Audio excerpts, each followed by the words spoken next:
नमस्कार। कभी ऐसा हुआ है कि ढेर सारे नंबर्स देखकर सिर चकरा गया हो कि आखिर इनका मतलब क्या है?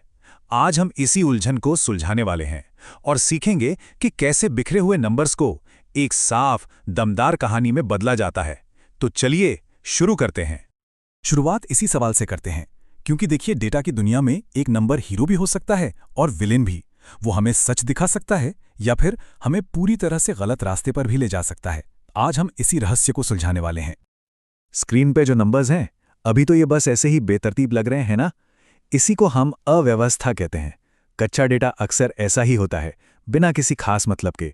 पर चिंता की कोई बात नहीं, कुछ आसान तरीकों से हम इस उलझन को सुलझाकर इसका असली मतलब निकालेंगे। हमारा सबसे पहला कदम है डेटा का सेंटर, यानी उसका बीज खोजना। ऐसा सोचिए कि ये डेटा एक कहानी है और हम उस कहानी का मेन कैरेक्टर या सेंट्रल पॉइंट ढूंढ रहे हैं। इससे हमें पता चलता है कि एक आम या टिपिकल वैल्यू क्या है। सबसे आम तरीका है माध्य, जिसे हम सब औसत या एवरेज भी कहते हैं। इसको समझने का सबसे आसान तरीका ये है, मान लीजिए कि कुछ चॉकलेट्स हैं और उन्हें सभी दोस्तों में बराबर बराबर बांटना है। तो क्या करेंगे?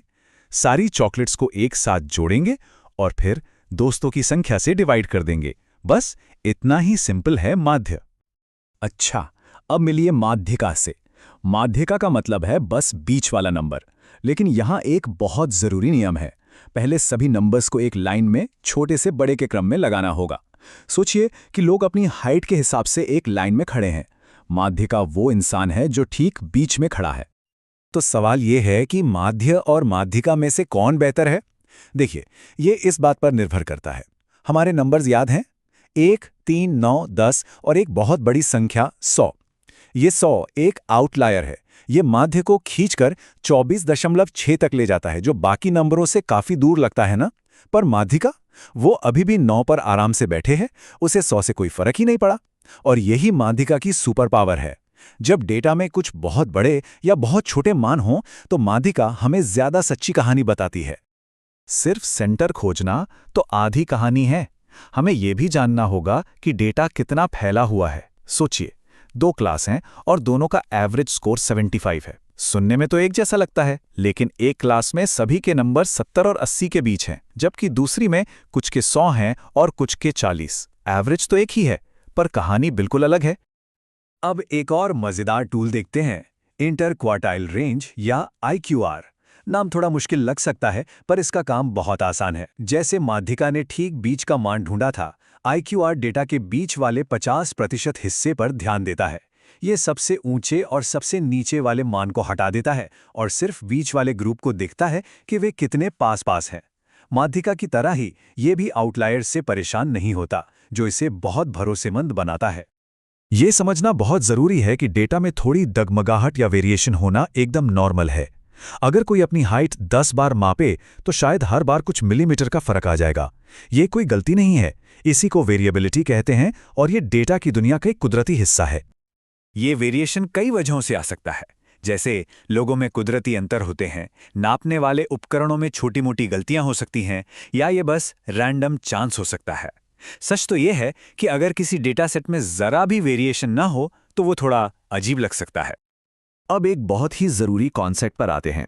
सोचिए, अगर हमें पूरे देश के बारे में कुछ जानना हो, तो क्या हर एक इंसान से बात की जा सकती है? नहीं, ये तो नामुमकिन है। तो हम क्या करते हैं? हम एक छोटा सा हिस्सा चुनते हैं, जिसे सैंपल कहते हैं, और उस छोटे समूह से बात करके पूरे देश के बारे में अंदाजा लगाते हैं।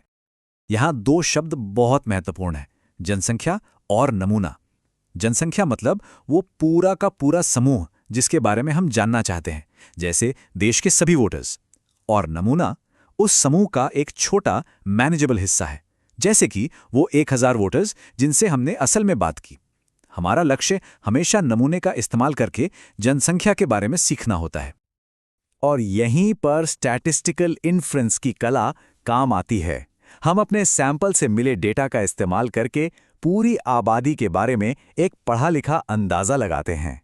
लेकिन यहाँ सबसे जरूरी शब्द है सावधानी, क्योंकि हम कभी भी 100% पक्के तौर पर कुछ नहीं कह सकते। जब भी डेटा के बारे में कुछ पढ़ा या सुना जाए, तो इन शब्दों पर ध्यान दें। ये शब्द ईमानदारी दिखाते हैं।